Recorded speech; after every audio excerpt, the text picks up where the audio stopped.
तुम्हा सगळ्यांचे आपल्या नवीन यूट्यूब चॅनलमध्ये स्वागत आहे. त्या यूट्यूब चॅनलला प्रॉब्लेम आला आहे, त्यामुळे आपण त्या चॅनलवर व्हिडिओ अपलोड करायचं थोडे दिवसासाठी बंद केलं आहे. मग तुम्ही सगळ्यांनी या नवीन चॅनलला सबस्क्राईब करा. आपले एपिसोड आजपासून या चॅनलवर येतील. चला तर मग आजच्या भागाला आपण सुरुवात करूया. सगळ्यात आधी आपण पाहतो की सिद्धू भावनासाठी खूप जास्त वेडापिसा झालेला असतो. तो तिला सरळ म्हणतो की तू जर माझ्या आयुष्यातून निघून गेलीस तर माझ्या आयुष्याला काही अर्थ उरणार नाही. त्यामुळे माझ्या आयुष्यात तू खूप जास्त महत्त्वाची आहेस आणि तुझ्यासोबत मला माझ्या आयुष्यामध्ये खूप जास्त इम्पॉर्टंट. तू जितकी महत्त्वाची आहेस ना, तेवढी माझ्या आयुष्यात मला आनंदीही हवी आहे. पण आज जे काही झालं ना, ते मलाही आवडलं नाही, असं भावना बोलत असते. पण तुम्ही एवढं सगळं काही बोलायला नको होतं. श्रीकांत यांना हे देखील आता भावना बोलत असते. तर सिद्धू म्हणतो की माझं चुकलं असेल, पण मला खरंच ना माझ्यापासून आनंदी जराही लांब झाली ना की हर्ट व्हायला होतं. जसं तू मला भेटलीस तसे आनंदीही मला भेटली आणि मी मनापासून तिच्यावर प्रेम केले, असं देखील सिद्धू आता भावनाला बोलत असतो. दुसरीकडे सिंचना कामावरून आलेली असते आणि त्याच वेळेला पूर्ण घरात अंधारा असतो. पण व्हॅलेंटाईन डे असल्यामुळे खूप छान असं सरप्राईज द्यायचं आता हरीशने ठरवलं होतं. म्हणूनच हरीशने मस्त असं डेकोरेशन थोड्यापुरती का होईना केलेलं असतं. टेबलवर छान फुलांच्या पाकळ्या, त्यावर छोटीशी पेस्ट्री आणि साईडना सगळ्या कॅन्डल्स लावलेल्या होत्या. आणि त्यानंतर ते दोघंही जण आता सेलिब्रेट करतात. तेवढ्यातच आता सिंचना हरीशला सांगत असते की हरीश प्लीज लाईट्स ऑन कर ना, मला एक सरप्राईज तुला द्यायचं आहे. त्यावर हरीश तिला म्हणतो की कशाला, राहू दे ना. पण सिंचना म्हणते की माझ्यासाठी ना हे सगळं जास्त इम्पॉर्टंट आहे, प्लीज प्लीज लाईट्स ऑन कर ना. आणि असं बोलून ना आता ती त्याला लाईट्स ऑन करायला सांगते. त्याच वेळेला हरीश जेव्हा लाईट ऑन करतो तेव्हा आजूबाजूला असलेला पसारा बघून सिंचनाला राग येतो. सिंचना म्हणत असते की हा सगळा पसारा करून ठेवलायस म्हणूनच तू माझ्यापासून लपवतोयस का गोष्टी? म्हणजे तुला हे सगळं काही दाखवायचं नव्हतं का? ही नवीन टेक्निक शोधून काढली आहेस का तू? त्यावर हरीश म्हणतो तुला ही टेक्निक आवडली आहे का? मग आता सिंचना त्याच्यावर ओरडते, मी दिवसभर कामाला जाते, आता घरात येऊन हे सगळं आवरत बसायचं आहे का? एवढाच वेळ आहे का माझ्याकडे? तू काय समजतोस काय रे स्वतःला? असं बोलून ओरडत असते. त्यावर हरीशही चिडतो. हरीश म्हणत असतो की सिंचना बस झालं, पुरे झालं, नको आवाज चढवू माझ्यावर. त्यावर सिंचना म्हणते की मला तुझ्यासोबत काहीतरी बोलायचं होतं म्हणून मी स्पेशल तुला सरप्राईज द्यायला आले होते. मी लवकरच आई होणार आहे, आय एम प्रेग्नंट, अशी गोष्ट ती जेव्हा बोलते तेव्हा हरीशला धक्का बसतो. पण सिंचना आता रागारागात बॅग घेऊन निघालेली असते.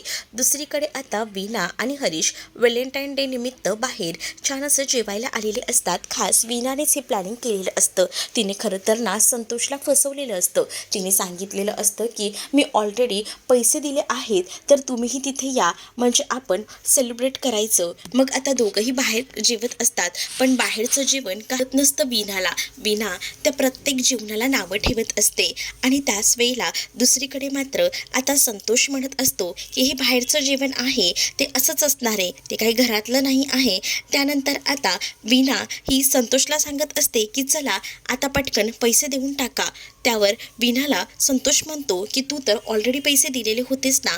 त्यावर संतोषला वीणा सांगते की अहो तुमच्यासोबत राहून ना आता मला ही सवय झालेली आहे, त्यामुळे मला ना वेगळं असं काही वाटत नाही. त्यानंतर आता जेव्हा तो बिल बघतो ना तेव्हा बिल बघून त्या वेटरला विचारतो की काय रे, तू सगळ्या म्हणजे टेबलचं बिल माझ्याच इथं आणून दिलंयस का? असं बोलून तो आता चिडलेला असतो. कारण वीणाने आज चांगलाच त्याच्या खिशाला एक चांगलाच फटका लावलेला असतो. दुसरीकडे आता हरीश सिंचनाला जिकडे तिकडे शोधत फिरत असतो. सिंचना कुठे भेटते का ते बघत असतो, पण सिंचना कुठेच नसते. त्यानंतर तो तिला कंटिन्यू कॉल करायचा प्रयत्न करतो, पण सिंचना काही कॉल रिसीव्हच करत नसते. मग तो विचार करतो की काय करू, ती कुठे गेली असेल, घरी गेली असेल का, तिच्या घरी गेली असेल का, कोणाला विचारू? ऑलरेडी तिच्या घरातले मला नाही ते बोलतात, नको तिच्या घरी फोन नको करायला, मग कोणाला कॉल करू, आईला विचारू का? नको, आई टेन्शन घेईल. आता काय करायचं खरंच ना सुचत नाहीये मला.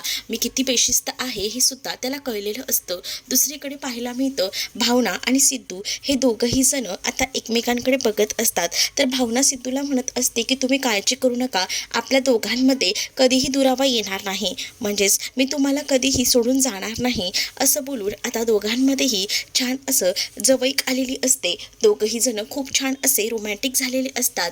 भावना आणि सिद्धूने व्हॅलेंटाईन डे आपल्या रूममध्ये सेलिब्रेट केलेला असतो. असतो. भावनाने जे डेकोरेशन केलेलं असतं ते खरं तर सिद्धूला खूप जास्त आवडतं आणि त्यानंतर सिद्धू आणि भावना जेव्हा सैराटच्या गाण्यावर रोमॅन्टिक डान्स करत असतात ना, तेव्हा त्या दोघांचंही एकमेकांकडे भानही नसतं. खूप जास्त दोघंही जण जवळ आलेले असतात.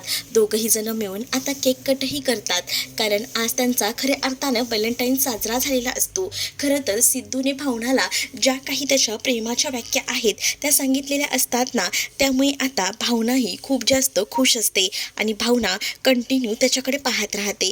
तर त्यानंतर भावना हळूच तिकडनं जात असताना सिद्धूने हळूच तिचा पदर मागून खेचलेला असतो आणि तिला आपल्याकडे खिचून घेतलेलं असतं. व्हॅलेंटाईन डेचा छान केक कट करून एकमेकांना केक भरवून त्यांचा हा व्हॅलेंटाईन खूप छान असा साजरा होतो.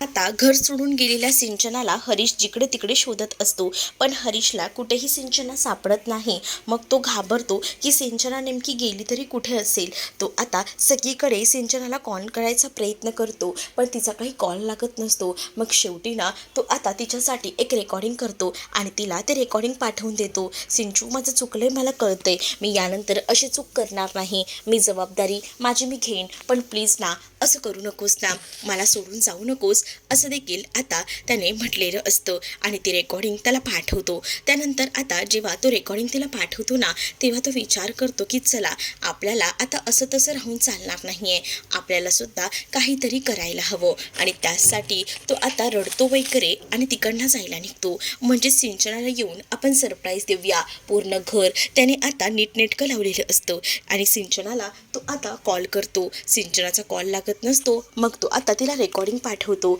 आणि तिला म्हणत असतो की सिंचू, प्लीज ये ना, तुझ्यासाठी खरंच खूप छान असं घर सजवलं आहे, असं बोलून तो आता अक्षरशः तिला कॉलवर बोलवून घेतो. दुसरीकडे आता सईने सुद्धा व्हॅलेंटाईन डेचं खूप छान असं सेलिब्रेशन करायचं ठरवलेलं असतं. त्यामुळे तिने विश्वाची रूम सजवलेली असते. विश्वाच्या रूममध्ये खूप छान असे रेड कलरचे हार्ट शेपचे बलून्स आणि त्याचसोबत लायटिंग्स केलेले असतात आणि समोर एक केकही तिने ठेवलेला असतो. तो केक कट दोघंही जण मिळून करतात. त्याच वेळेला विश्वा तिला म्हणतो की खरंच खूप सुंदर असं सरप्राईज दिलंस, मला खूप जास्त आवडलं, आणि असं बोलून तो तिचं कौतुक करत असतो. हे सगळं ना खरंच तुझ्यासाठी मी केलं आहे, कारण आपला हा व्हॅलेंटाईन स्पेशल वाटावा, आपण दोघंही जणं खूप छान असे या व्हॅलेंटाईन निमित्ताने का होईना एकत्र यावं असंच मला वाटतं. दुसरीकडे आता सिंचना थकून घरी आलेली असते. तर घरी आल्या आल्या ती पूर्ण घर साफ झालेलं बघते, त्यामुळे तिलाही आता बरं वाटतं. तर सिंचना हरीशकडे बघते आणि हरीशला म्हणते की बस झालं, पुरे झालं, कारण सिंचनासाठी आता त्याने पाणी वगैरे सुद्धा आणलेलं असतं. आणि सिंचना आता हरीशला समजावू लागते आणि सिंचना हरीशला सांगत असते की हरीश, मी तुला इतकंच सांगते की तुला आता स्वतःसाठी काहीतरी स्टँड घ्यावा लागेल, कारण आपल्याला आता बाळ होणार आहे म्हटल्यावर आपण असंच राहून चालणार नाही. तूही कष्ट करायला हवेत, घरातलीही थोडी कामं करायला हवी, कारण माझ्या एकटीला आता जमणार नाही. आणि तुलाही माहिती आहे, जर आपल्याला बाळ हे पुढे घेऊन जायचं असेल तर थोडंफार काम तूही करावं लागेल, नाहीतर मला बाळाचा काहीतरी विचार करावा लागेल, असंही सिंचना आता म्हणू लागते. सिंचनाचं हे बोलणं हरीशला पटत नसतं. हरीश म्हणतो की नाही, आता मी काही करायला तयार आहे, बाळासाठी आता तो जबाबदारी घ्यायला तयार झालेला असतो. दुसरीकडे मात्र आता पाहायला मिळतं इथे खूप सुंदर असा डान्स, म्हणजेच रोमॅन्टिक झालेले विश्वा आणि सई करत असतात. विश्वाला असं वाटत असतं की सई आपल्यामुळे नाराज व्हायला नको, आणि म्हणूनच त्यांचा खूप छान असं व्हॅलेंटाईन डेचं सेलिब्रेशन सुरू असतं. तर दुसरीकडे मात्र आता सई आणि विश्वा हे दोघंही एकमेकांच्या समोर उभे असतात. तर विश्वाला सई म्हणत असते की आजचा दिवस ना मी कधीही विसरणार नाही, कारण आज तू माझ्यासाठी जेवढं काही स्पेशल केलेलं आहेस ना ते खूप जास्त आहे. आणि त्याच वेळेला विश्वाला सई म्हणत असते की थांबा, मला एक मॅजिक बघायचं आहे. आणि मग काय, ती स्वतःचे डोळे बंद करते. आणि मग तिला असं वाटत असतं की आपण डोळे बंद केल्यावर आपल्यासमोर कोण दिसतं, तर तिला फक्त विश्वा दिसत असतो. मग तीही विश्वाला सांगत असते की तू पण डोळे बंद कर, तुझ्या डोळ्यासमोर कोण येतं मला सांग ना. तर विश्वा जेव्हा डोळे बंद करतो ना, तेव्हा त्याच्या डोळ्यासमोर फक्त आणि फक्त जानूच येत असते, कारण त्याचं जानूवर प्रेम असतं. आपण डोळे बंद केल्यावर आपल्यासमोर जी व्यक्ती येते तिचंच आपल्यावर खूप जास्त, आपण तिच्यावर खूप जास्त प्रेम करतो, हेच खरं तर असतं. आणि हे आता विश्वाच्या बाबतीत वेगळंच घडलेलं असतं आणि नेमकंच ना तेवढ्यातच दार उघडून तिथं आता जानू आलेली असते. जानूला तर खरंच ना काहीच मॅनर्सच नाही आहेत. नॉक करून यायचं, डायरेक्टली ती आलेली असते आणि मग नंतर म्हणते की सॉरी सॉरी तुम्हाला डिस्टर्ब केलं आणि असं बोलून ती जाते. पण आता विश्वा देखील जानूच्या मागे मागे जातो आणि त्यानंतर जानूला म्हणतो की काय झालं, तुला काही बोलायचं होतं का, सांग ना, तसं असेल तर आपण दोघंही जरा जरा बोलूया. मग विश्वाला जानू सांगत असते की खरं तर आज व्हॅलेंटाईन डे आहे. व्हॅलेंटाईन डे म्हणजे फक्त प्रेम करणाऱ्यांचा नाही तर बऱ्याच जणांचा दिवस असतो. म्हणजे आपण फ्रेंडशिपमध्ये आहोत तर आपल्यासाठी सुद्धा हा व्हॅलेंटाईन असतो आणि त्याचसाठी मला एक तुझ्याकडनं भेटवस्तू हवी आहे. मग तो विचारतो की नेमकं काय, बोल ना. मग त्याच वेळेला आता त्याला ती सांगू लागते की तुझा विचार मला पटलेला आहे आणि मी निर्णय घेतलाय की तू म्हणतोयस ना की घरातल्या सगळ्यांच्या समोर आपण सत्य आणूया, तर मी त्याच्यासाठी तयार आहे. पुढील 10 दिवसामध्ये ठरवलं आहे की सगळ्यांसमोर यायचं आणि तिथे खरं तर ना माझं म्युझिकसुद्धा ऐकू येईल सगळ्यांना आणि त्यानंतर मी सगळ्यांसमोर येईल आणि सत्य सांगेन की मी जिवंत आहे, असं देखील आता ती म्हणत असते. तेव्हा विश्वा म्हणतो की ठीक आहे चालेल, तू म्हणतेस तर आपण तसं करूया. दुसरीकडे आता सकाळी सकाळी हरीश आलेला असतो आणि हरीशला सकाळीच आलेलं बघून लक्ष्मी विचारते की काय झालं आहे हरीश, काही घडलं आहे का, तुमच्या दोघांमध्ये काही भांडणं झाली आहेत का, तर तसं सांग. तर हरीश म्हणत असतो की नाही आई, एक गुड न्यूज आहे. मग ती विचारते कसली गुड न्यूज, काय म्हणजे मला सांग, तुला नोकरी लागली आहे का. नाही आई, मला नाही नोकरी लागली. मग आपल्या सिंचनाला नोकरीमध्ये बढती मिळाली आहे का, तर तो म्हणतो नाही आई नाही. अरे मग झालंय काय. मग त्याच्या हातामध्ये ना छोटेसे शूज असतात आणि ते शूज घेऊन तो आलेला असतो आणि तो दाखवतो की हे बघ, हे बघ तुझ्यासाठी सरप्राईज आहे, तू आजी होणार आहेस. आणि ही गोड बातमी ऐकून ना खूप जास्त आनंद आता लक्ष्मीला झालेला असतो. लक्ष्मी म्हणते की ही खूप जास्त आनंदाची बातमी आहे, थांब देवापुढे मला साखर ठेवू दे. आणि असं बोलून ती देवापुढे आता साखर ठेवायला जाते. दुसरीकडे आता समोरच जयंतने फोटो ठेवलेला असतो जानूचा आणि त्या जानूच्या फोटोकडे एकटक तो बघत असतो. कारण त्याला असं वाटत असतं की काही झालं तरीसुद्धा जानू आपल्याला मिळायला हवी आणि त्यासाठी 10 दिवसाची त्याला आता वाट बघायची असते. 10 दिवस कधी एकदा त्याच्या आयुष्यातून हे जातात ना, असं झालेलं असतं. एकटक त्या जानूच्या असलेल्या फोटोकडे बघत असतो आणि तो तिच्याशी बोलत असतो आणि त्याच वेळेला तो म्हणतो की आता काहीच दिवस उरले आहेत आणि त्यानंतर तू जानू फक्त माझी असशील, पण मी ना तुला आता कुठेही लांब पाठवणार नाही, तुझ्या जवळच मी राहणार आहे, असंही तो आता म्हणत असतो. आणि म्हणूनच तो आता जानूचं जे पोस्टर असतं ना ते जवळ घेतो आणि तिच्यासोबतच रोमॅन्स करायला सुरुवात करतो. सगळ्यांना तर माहितीच आहे की ह्या जयंतच्या डोक्यावर कसे आणि किती परिणाम झालेले आहेत ते, आणि त्यामुळेच ना असा वेड्यासारखा तो आता वागत असतो.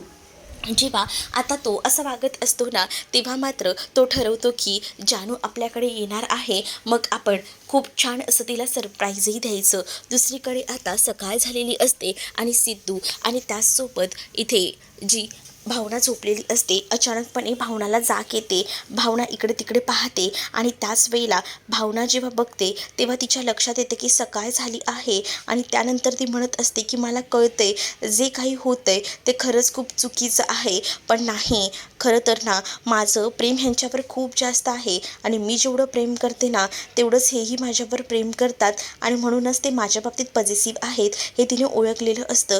दुसरीकडे आता छान ब्रेड आणि जाम खाण्याचं काम हे चालू असतं. ब्रेड जाम खात असतानाच लक्ष फक्त आणि फक्त त्या जानूच्या फोटोकडे असतं. जानूला सुद्धा तो भरवायचा प्रयत्न करत असतो. असा वेडसरपणा त्याचा आता सुरू असतो. दुसरीकडे बीना ही किचनमध्येच असते आणि पंचामृत बनवायचं काम लक्ष्मी करत असते. लक्ष्मी म्हणत असते की आज देवाला काही झालं तरी गोड काहीतरी दाखवायचं आणि पंचामृत कसं बनवायचं बघ, हे अशा पद्धतीने आपल्याला पंचामृत बनवायचं आहे, तूही बघून घे रे. आणि तुला माहिती आहे का, किराणावाल्याकडनं ना जरा सामान मागव गं, म्हणजे आपल्याला ना सगळ्यांना ते देता येईल. आणि असं बोलून आता त्या सगळ्याचं नियोजन केलं जातं. तेवढ्यातच संतोषही आलेला असतो आणि त्याचबरोबर आता बेदाणे त्याचसोबत सगळं ड्रायफ्रूट्स आहेत ते आणायला सांगितलेले असतात आणि ते उपाशी पोटी द्यायचे हे सुद्धा सांगितलेलं असतं. सगळ्यांना पंचामृत लक्ष्मी देते. सगळीजणं विचारतात की नेमकं काय आहे, अरे आम्हाला तरी कळू दे ना काय आहे ते, अरे सांग ना गं आई काय झालं आहे, थांब थांब सांगते. आणि त्याच वेळेला श्रीनिवासांच्या समोर ना तिने आता ते शूज ठेवलेले असतात आणि ती म्हणते की बघा तुम्ही आता आजी आजोबा आपण होणार आहोत आणि हे सरप्राईज ना खरं तर आपल्या हरीशने दिलेलं आहे. हरीश लवकरच आपल्याला गुड न्यूज देणार आहे ही गोष्टसुद्धा आता कळलेली असते आणि हरीशची बातमी ऐकून ना आता खूप जास्त आनंद सगळ्यांनाच होतो. संतोष म्हणतो अरे वा म्हणजे मी काका बनणार आहे तर खरंच ना मस्त दिलंस हा सरप्राईज हरीश असं बोलून तोही त्याचं कौतुक करतो. कधी न कौतुक करणारा आता संतोषही या बातमीने खूप जास्त खुश झालेला असतो. श्रीनिवास त्याचसोबत वीणाही खूप जास्त खुश असते आणि त्यामुळे आता त्यांचे पुढचे प्लॅनिंग सुरू होतात. कसं सगळं काही करायचं. वीणाही म्हणत असते की आज गोड म्हणजे गाजराचा हलवाच बनवूया. खरंच सिंचनाने आज खूप छान गुड न्यूज दिली. सिंचनाला सुद्धा माझ्याकडनं शुभेच्छा सांगा असं देखील वीणा आता म्हणत असते. तर जयंतने आता जो काही बॅनर असतो जो तो बनवलेला असतो फोटोच्या ह्याच्यामध्ये त्या जानूचा तो आता घेऊन डायरेक्टली गेलेला असतो आणि तो फोटो आता त्याने त्याच्या रूममध्येच तो गोडाऊन असतो ना त्यामध्ये ठेवायचं ठरवलेलं असतं त्या अडगळीच्या खोलीमध्ये. कारण आता त्याची स्पेशली जानू त्याच्या समोर येणार असते आणि यासाठी त्याचं हे सगळं काही सुरू असतं. दुसरीकडे नाश्त्याच्या टेबलवर आता सगळीजणं बसलेली असतात आणि नाश्त्याच्या टेबलवर जेव्हा सगळीजणं बसतात ना तेव्हा आता रेणुकाचा फोन वाजतो आणि रेणुकाच्या फोनवर लक्ष्मीचा कॉल आलेला असतो. मग लक्ष्मीचा फोन आल्यावर या लक्ष्मीताईंनी आज सकाळी सकाळी कसा फोन केला हा प्रश्न रेणुकाला पडतो. मग लगेच भावना त्यांना सांगते की उचला ना बघा ना आई काय म्हणते. मग आता भावनाच्या आईनेच म्हणजे लक्ष्मीने रेणुकाला फोन करून सिंचना प्रेग्नंट असल्याची बातमी सांगितलेली असते आणि ही बातमी ऐकून घरात सगळ्यांनाच आनंद होणार असतो. पण त्याच्या आधी खूप जास्त आनंद रेणुकाला होतो कारण ती म्हणते की ही एवढी छान बातमी ना तुम्ही दिलीत ना सकाळी सकाळी बरं वाटलं. देवापुढे आधी मी साखर ठेवते. सगळ्यांना कळत नसतं की नेमकी कसली बातमी काय बातमी कारण रेणुकाने इकडे सगळ्यांना काही सांगितलेलं नसतं. फक्त ती अशी रिॲक्ट होते त्यामुळे सगळीजण तिच्याकडे पाहत राहतात. तर दुसरीकडे तिला सगळीजण विचारतात की काय झालं आहे नेमकं एवढी आनंदाची बातमी काय आहे.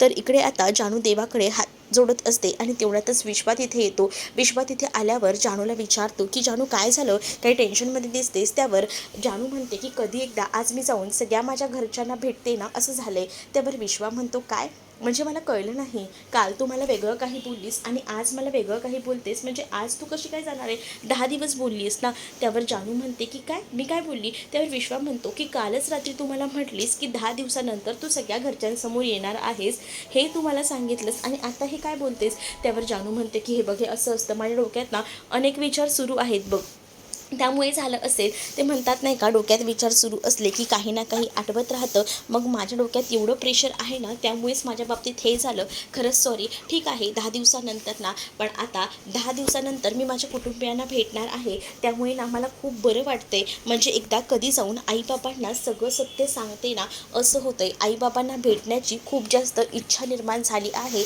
असं देखील आता ती म्हणत असते. त्यावर विश्वा म्हणतो की हो हो तुझी ही इच्छा पूर्ण होईल नको काळजी करू आणि असं बोलून तो तिला आता समजावत असतो. पण जानूला ना अगदीच विचित्र वाटत असतं कारण तिला असं वाटत असतं की काय चाललंय माझ्या बाबतीत आणि मला असं का होतंय विसरायला. पण तिने ठरवलेलं असतं की हे सगळं ह्या प्रेशरमुळेच होतंय पण थोडेच दिवस हे प्रेशरही निघून जाईल असाही ती विचार आता करू लागते. कारण विश्वासुद्धा तिच्या बरोबरीला असतो. विश्वाला सुद्धा थोडं वाटत असतं की जानूला खरंच टेन्शन आहे आणि म्हणूनच ती अशी वागत आहे ते. मग आता जानू पुन्हा एकदा देवाच्या पाया वगैरे पडते आणि आता तिला पुढे सगळं काही सत्य आणायचं असतं. यासाठी ती देवाकडे प्रार्थना करत असते की थोड्याच दिवसात सगळं सत्य समोर येणार आहे आणि यासाठी मला बळ दे. तर तुम्हाला हा भाग कसा वाटला हे कमेंटमध्ये मला नक्कीच सांगा आणि अशाच नवनवीन भागांसाठी आपल्या चॅनलला सुद्धा सबस्क्राईब करायला विसरू नका. चला तर मग भेटूया पुढच्या भागामध्ये. तोपर्यंत टाटा बाय.